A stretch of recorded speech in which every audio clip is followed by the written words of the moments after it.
Assalamualaikum warahmatullahi wabarakatuh. Alhamdulillah wassalatu wassalamu ala Rasulillah wa ala alihi washabihi wa mawalah. La haula wala quwwata illa billah. Subhanaka la ilma lana illa ma 'allamtana innaka antal alimul hakim. Rabbi shrah li sadri wa yassir li amri wahlul 'uqdatam min lisani yafqahu qawli. Amin ya rabbal alamin. Jadi langsung saja ya, tanpa banyak mukadimah, kita sekarang sampai di hadis yang ke-28. Langsung saja, a'udzubillahi minasyaitonir rajim. Bismillahirrahmanirrahim. Qala al-musannifu rahimahullah ta'ala wa nafa'ana bihi wa bi ulumihi wa bi ulumi sayyidis sholihin wa bi ulumi masyayikhina fid dharaini. Amin ya rabbal alamin. Al-hadisu as-saminu wal ishruna, hadis yang ke-28. An Asma. Nah, Asma ini tadi ya. Tadi itu saya cari Asma itu isim ghairu munsharif apa tidak. Kalau dia itu jamak, ya berarti jamak dari ismun, ya berarti ya isim munsharif, menerima tanwin ya. Tapi kalau Asma ini adalah nama perempuan, berarti Asma ini adalah isim ghairu munsharif. Berarti an Asma'a ya.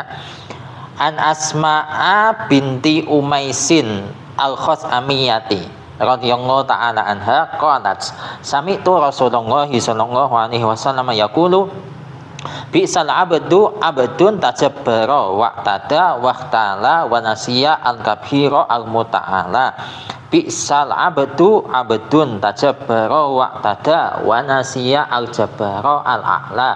Bi'sal abdu abdun saha wa nasiya al-maqabira wal bala. Bi'sal abdu abdun ata wa tagha wa nasiya al-mabda'a wal muntaha. Bi'sal abdu abdun yakhtaru ad-dunya bid-dini. Bi'sal abdu abdun yakhtaru ad-dunya bisyubhati. Bi'sal abdu abdun du tamain yaquduhu ilan nari. Bi'sal abdu hawa idhofah ya yudilluhu. Bi'sal abdu abdun raghiba badluhu atau raghiba badlahu ya, raghiba badlahu anil haqqi al khabaru ila tamamihi. Jadi hadis ini diriwayatkan oleh Sayyidatuna Asma binti Umais, yaitu istrinya sahabat Abu Bakar As-Siddiq ya. Kalau saya cari ini namanya sama kayak nama putri beliau ya, Asma binti Abi Bakar. Mungkin beliau terinspirasi ngasih nama Asma itu dari ibunya, dari istrinya itu, Asma binti Umais. Al-Khuzami adalah nama wilayah, Khuzam ya, Khuzam. Kemudian dikasih ya nisbat untuk menisbatkan ke suatu wilayah, kemudian dikasih tambahan tak karena dia perempuan ya, Al-Khuzamiyah. Radhiyallahu ta'ala anha. Beliau berkata, saya pernah mendengar Rasulullah SAW bersabda, seburuk-buruknya hamba adalah hamba yang sombong, melampaui batas, angkuh, serta melupakan zat yang maha besar dan maha tinggi atau maha luhur. Satu. Kemudian yang kedua, seburuk-buruk hamba adalah hamba yang sombong, melampaui batas, melupakan zat yang maha jabbar, yang maha memaksa ya, dan yang maha tinggi.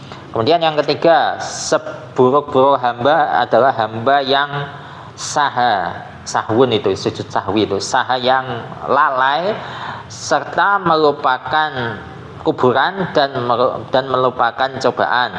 Kemudian yang keempat, seburuk-buruk hamba adalah hamba yang ata. Ini penulisan kalau di kitab saya itu pakai alif ke atas, tapi kalau saya cari di kamus penulisan ata itu pakai alif bengkong. Artinya itu durhaka. Nggak tahu yang mana yang benar, tapi kayaknya yang benar yang di kamus. Yang ini ya nggak tahu sih. Ya, ata yang apa tadi, yang durhaka, kemudian dia itu togo, itu sewenang-wenang, kemudian dia merupakan mabda, merupakan prinsip, wal muntaha, dan merupakan batas-batasan atau ya yang tidak boleh dilanggar. Kemudian yang kelima, seburuk-buruk hamba adalah hamba yang lebih memilih dunia ketimbang agama. Yang keenam, seburuk-buruk hamba adalah hamba yang yahtaru dunia bisubhati. Lebih cocoknya itu saya artikan hamba yang tertipu oleh dunia dengan kesenangan-kesenangan, dengan enak-enakan. Kemudian yang ketujuh, seburuk-buruk hamba adalah hamba yang memiliki sifat tomak, yang mana sifat tomak tersebut akan menggiring hamba tadi menuju neraka. Yang kedelapan, seburuk-buruk hamba adalah hambanya hawa nafsu, yang mana hawa nafsu tersebut itu akan menyesatkannya. Kemudian yang kesembilan atau yang terakhir, seburuk-buruk hamba adalah hamba yang benci mencurahkan apa saja yang dia miliki untuk kebenaran. Khabar ini sampai tamamnya, sampai sempurnanya atau redaksi lengkap dari hadis tersebut ya ini. Ya, itu kalau saya ngartikannya ya.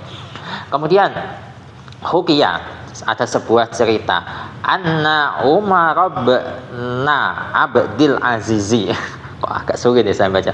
Anna Umar bin Abdul Aziz fi waqti khilafatihi arsala as-sahabata ila Rumi li ajlil ghazati fanhazat as-sahabatu wa usirra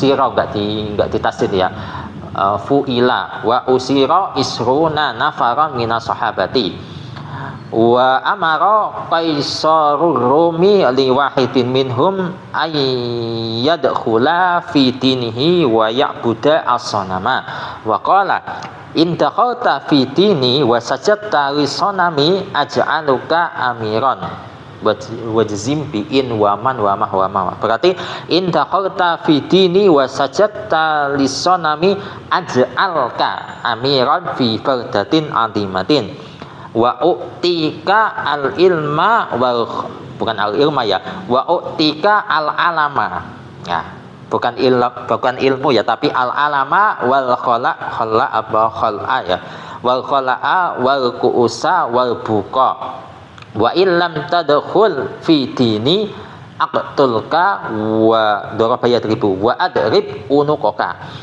faqala la abiu ad-dina bid-dunya fa amara bi qatlihi fakutila fil maidana fakutila fil maidani wa duriba unuquhu bisayfi fadara ra'suhu fil maidani thalasa marratin wa kana yaqra'u hadhil ayata a'udzu billahi minasyaitonir rajim ya ayyatuhan nafsul mutmainnah irji'i ila rabbiki radiyatan mardiyah fadkhuli fi ibadi wadkhuli jannati. Surat Al-Fajr ayat 27 sampai 30.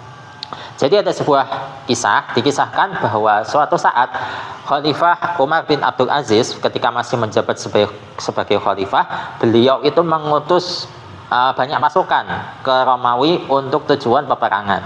Nah, di sana ternyata pasukan yang beliau kirim itu terpecah belah, intinya itu kalah ya. Dan ada 20 orang tentara yang ditawan ya dari prajurit-prajuritnya khalifah tadi. Nah, mereka ditawan oleh Kaisar Rom atau raja Romawi ya. Nah, di sini raja atau Kaisar Romawi itu memerintahkan ajudannya, bukan memerintahkan ajudannya, tapi memerintahkan salah satu dari mereka dari 10 tawanan tadi agar ada yang masuk ke agamanya Kaisar tadi serta menyembah berhala. Dan ini omongannya Kaisar itu begini: jika engkau masuk ke agamaku dan sujud kepada berhala, maka saya akan menjadikan engkau pemimpin di suatu negeri yang besar, serta engkau akan kuberi al-alam, panji-panji ya, bendera. Tapi masa konteksnya sekecil itu? Kalau untuk konteks zaman sekarang, aku akan beri engkau jabatan, mungkin seperti itu. Wal khala itu kebebasan, wal kuus itu gelas ya, tapi artinya itu enggak hanya gelas tapi aksesoris tambahan, entah itu berupa mobil. Kalau zaman dulu enggak ada mobil ya kuda, kemudian onta dan perhiasan lainnya, serta wal buk itu apa tadi, saya kok lupa artinya di samping ini ya, saya lupa. Nah, jika engkau menolak, enggak mau masuk ke dalam agamaku, saya akan habisi engkau dan saya akan penggal kepala engkau. Nah, ternyata prajurit yang pertama ini ngomong, saya tidak akan menjual agama saya dengan dunia. Nah, sehingga Kaisar Romawi tadi memerintahkan ajudannya untuk menghabisi prajurit pertama tadi.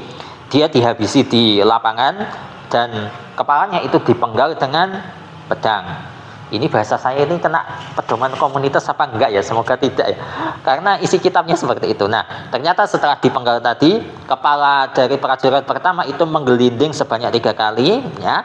Dan kepala tadi itu mengucapkan ayat ini, ya. Wahai jiwa yang tenang, kembalilah engkau ke keharibaan Tuhan engkau dalam kondisi ridho dan diridhoi. Maka masuklah ke dalam golongan hamba-hambaku, kemudian masuklah ke dalam surgaku. Surat Al-Fajr ayat 27 sampai 30. Faqadiba qaisaru wa akhoda asaniya atau wa ukhida asaniyu, ya.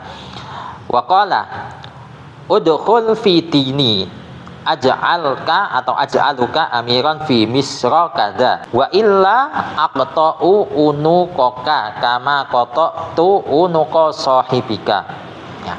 Faqala la abi'u ad-dina bidunya fa in kana laka wilayatu qat'i unuki, saya idhofahkan, falaysa laka wilayatu qat'il imani fa amara bi qat'i ra'sihi fakotoa atau fakutia, ya, fakutia wadaro karoksi sahibihi salah sama rotin wakana yakro'u akhrosu a'udzubillahi minasyaitonirrajim fahuwa fi aisyati radiyah fi jannatin aliyah kutufuha daniyah. Surat Al-Haqqah ayat 21 sampai 23. Wasakata fawaqa'a inda ra'sil awwali. Nah, kemudian setelah menghabisi prajurit pertama, Kaisar Romawi tadi itu marah, kemudian dia mengambil prajurit kedua dan dia berkata, kamu masuk ke agamaku, maka engkau akan kujadikan pemimpin di negara ini. Jika menolak, maka kepalamu akan aku penggal sebagaimana yang kulakukan kepada temanmu yang ini. Nah, ternyata prajurit yang kedua ini mengatakan, saya tidak akan menjual agama saya dengan dunia. Meskipun engkau punya kekuasaan untuk memenggal kepala saya, namun engkau tidak punya kekuasaan untuk memenggal keimanan saya. Nah, kemudian Kaisar Romawi ini memerintahkan ajudannya untuk memenggal kepala prajurit kedua. Nah, kemudian terpenggallah dan kepalanya itu menggelinding sebanyak 3 kali. Dan kepala ini mengucapkan ayat dari surat Al-Haqqah ayat 21 sampai 23. Yang jika dialihkan bahasa kurang lebihnya seperti ini. Maka dia berada dalam kehidupan yang nyaman atau kehidupan yang diridhoi, ya, yaitu di surga yang tinggi. Kemudian buah-buahnya itu petikannya itu rendah. Jadi memetik buah-buahan di surga itu enggak seperti di dunia, ya, yang kadang itu perlu pakai galah yang tinggi, enggak perlu. Kita cukup memetik dari yang rendah-rendah itu. Kutufuha daniyah. Kalau guru saya memaknai kutufuha daniyah itu petikan dari buah-buahan yang ada di surga itu rendah. Surat Al-Haqqah ayat 21 sampai 23. Nah, setelah mengucapkan ayat tersebut, kepala itu diam, sudah tidak ngomong, dan kepala tadi itu berada di sebelah kepala prajurit pertama tadi, ya. Faqadiba qaisaru ghadban syadidan wa amara ayyuk khoda asalisu wa qala ma takunu anta hal tadkhulu fi dini wa aj'aluka amiran. Nah, fa atrakatuhu asyaqawatu wa qala tahartu fi dinika wa ikhtartu ad-dunya 'ala al-akhirati. Fa qala qaisaru li wazirihi uktub lahu misalan waqtihi khal'an wa qu'usan atau wa qu'san wa alaman. Faqala waziruhu ya maliku kaifa a'tayuti kaifa u'tihi bi ghairi tajribatin. Faqala al waziru qul lahu in kunta shadiqan fi kalamika faqatul rajulan min ashabika wa nusaddiqu kalamaka atau wa nusaddiq kalamaka. Nah, kemudian sampai mana tadi? Setelah menghabisi prajurit yang kedua, Kaisar Romawi tadi itu menjadi lebih marah lagi, sangat marah, ya, dan dia memerintahkan untuk mengambil tentara yang ketiga. Nah, kemudian dia berkata, sekarang apa yang engkau katakan? Engkau mau ngomong apa sekarang? Apakah engkau masuk ke dalam agamaku dan engkau kujadikan pemimpin? Nah, ternyata pasukan yang ketiga ini itu celaka. Fa'adrokathu asyakawatu, ya, fa'adrokat maka mendapati kepada pasukan tadi asyakawatu apa? Kecelakaan, ya. Ya, artinya seperti itulah ya. Intinya dia itu nggak seperti dua prajurit yang awal-awal tadi. Yang prajurit ketika ini celaka dan dia mengatakan begini, saya akan masuk ke dalam agamamu, tapi di sini redaksinya pakai fi'il madhi ya. Saya lebih memilih masuk ke dalam agamamu dan saya akan memilih dunia ketimbang akhirat. Nah, maka setelah mendengar ucapannya, Kaisar Romawi itu berkata kepada ajudannya, wahai ajudan, tulis bagi dia namanya serta kasih dia khol'an. Khol'an tadi itu apa? Khol'an tadi itu kebebasan ya. Bebaskan dia, berikan dia itu peralatan-peralatan ya seperti mobil, Honda, pokok intinya itu peralatan-peralatan penunjang jabatannya serta beri dia itu kekuasaan.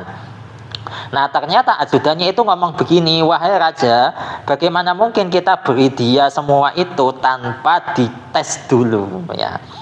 Nah, kemudian ajudannya itu ngomong begini, wahai raja, coba Anda ngomong kepada dia, jika ucapan engkau itu jujur ya, maka coba habisi salah satu temanmu, maka kami akan percaya dengan omonganmu. Nah, fa'akhadha al-mal'unu al-makhdudu wahidan min ashabihi faqatalahu fa'amara al-maliku al-waziru ayyaktuba al-misala faqala al-waziru lil maliki hada laisa minal aqli wal fatonati an tusaddiqa kalamahu wa ma ra'a haqqa akhihi alladhi wulida ma'ahu wa nasha'a fa kaifa yar'a haqqana fa amara bi qatlihi faqataluhu wa qata'u ra'sahu wa dara fil maidani salasa marratin wa kana yaqra'u ar-ra'su a'udzu billahi minasyaitonir rajim afaman haqqa 'alaihi kalimatul adabi afa anta tunqidu man finnar. Surat Az-Zumar ayat 19.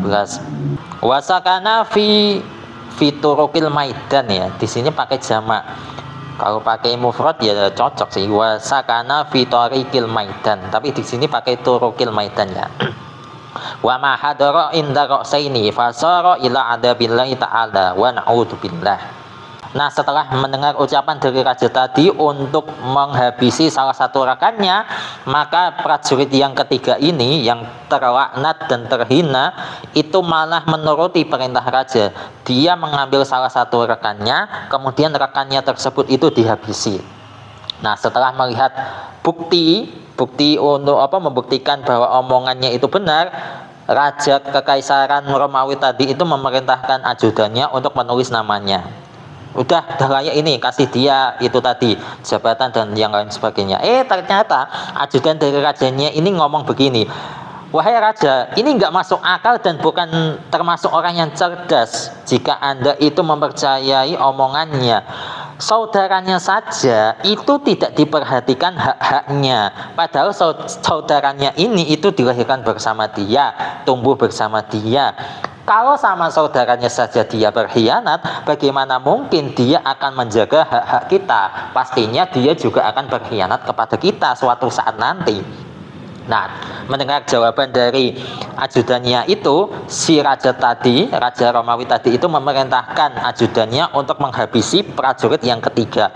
Maka akhirnya prajurit yang ketiga tadi itu dihabisi sama ajudan-ajudan raja. Kepalanya dipenggal dan kepalanya itu menggelinding sebanyak 3 kali, dan kepalanya itu membaca ayat yang berbeda. Yang dibaca itu surat Az-Zumar ayat 19 ya, artinya di samping ini ya, saya percepat saja. Nah, kepala tadi itu menetap atau berhenti di jalan-jalan kota. Ya, kalau yang yang 2 kepala temannya yang awal itu ada di lapangan. Kalau yang kepala prajurit yang ketiga ini itu di luar lapangan tapi sudah di tengah jalan. Ya, wa mahadara inda ra'sain ya. Kepala yang ketiga ini itu tidak datang di sebelahnya 2 kepala yang awal. Sehingga prajurit yang ketiga ini menemui adabnya Allah atau berada di dalam adabnya Allah, wa na'udzubillah, dan kita semua berlindung kepada Allah Ta'ala. Jadi itu yang bisa kita pelajari di hadis yang ke-28 ini, yang menceritakan kisah dari seburuk-buruknya hamba ya, yaitu salah satunya kalau di kisah ini adalah hamba tadi itu lebih memilih kehidupan dunia daripada akhirat ya. Semoga ini bermanfaat untuk kalian. Wallahu a'lam bishawab, dan insya Allah kita akan ketemu lagi di hadis yang selanjutnya. Hadis yang ke-29 serta ke-30 ini itu singkat-singkat, jadi mungkin saya upload di hari yang sama ya. Wallahu muwaffiq ila aqwamit thoriq. Wassalamualaikum warahmatullahi wabarakatuh.